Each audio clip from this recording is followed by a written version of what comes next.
अगर मार्वल में ताकत की कोई रैंकिंग होती तो तुम्हारे हिसाब से नंबर 1 पर कौन होता? मार्वल के सुपर हीरोज के बीच ताकत हमेशा एक दिलचस्प विषय रहा है। तो चलो मैं तुम्हें उन सुपर हीरोज के बारे में बताता हूँ जिनकी ताकत वाकई में लाजवाब है। Captain America, Steve Rogers. Steve शुरू में बहुत ही कमजोर था, लेकिन उसकी ईमानदारी और बहादुरी की वजह से उसे सुपर सोल्जर सीरम का हिस्सा बनने के लिए चुना गया। सीरम लेने के बाद उसकी ताकत, गति और सहन शक्ति में जबरदस्त इजाफा हुआ। वह अकेले ही दर्जनों दुश्मनों से भिड़ सकता है और उन्हें मात दे सकता है। उसने अपने हाथों से मोटरसाइकिल उछाल दी थी और यहाँ तक कि एक हेलीकॉप्टर को अपनी ताकत से रोक लिया था, जो यह साबित करता है कि वह इंसानी ताकत की हर सीमा को पार कर चुका है। Spiderman, Peter Parker. अगर ताकत की बात हो और स्पाइडरमैन का नाम न आए तो यह गलत होगा। Captain America. सिविल वॉर में उसने एक हाथ से विंटर सोल्जर की मैकेनिकल आर्म को पकड़ लिया था, मानो वह कोई खिलौना हो। एक बार वह मलबे के नीचे दब गया था, लेकिन अपनी जबरदस्त ताकत से खुद को बचा लिया। स्पाइडरमैन। होमकमिंग में उसने आधे में कटी हुई जहाज को अपने जाल और ताकत के दम पर जोड़े रखा, जो उसकी असली ताकत का प्रमाण है। थॉर। 9 लोगों के राजा ओडिन का सबसे बड़ा बेटा, जिसकी ताकत लगभग अद्वितीय है। वह भारी चट्टानों को आसानी से उठा सकता है और पूरी स्पीड से दौड़ते हुए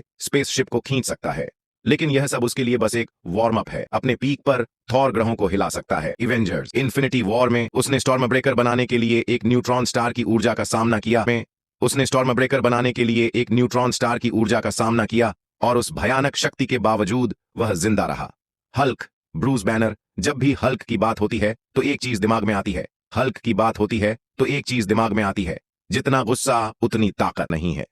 जितना अधिक वह गुस्सा होता है उतना ही शक्तिशाली बन जाता है। उसके लिए लड़ाकू विमान और टैंकों को उठाना कोई बड़ी बात नहीं है।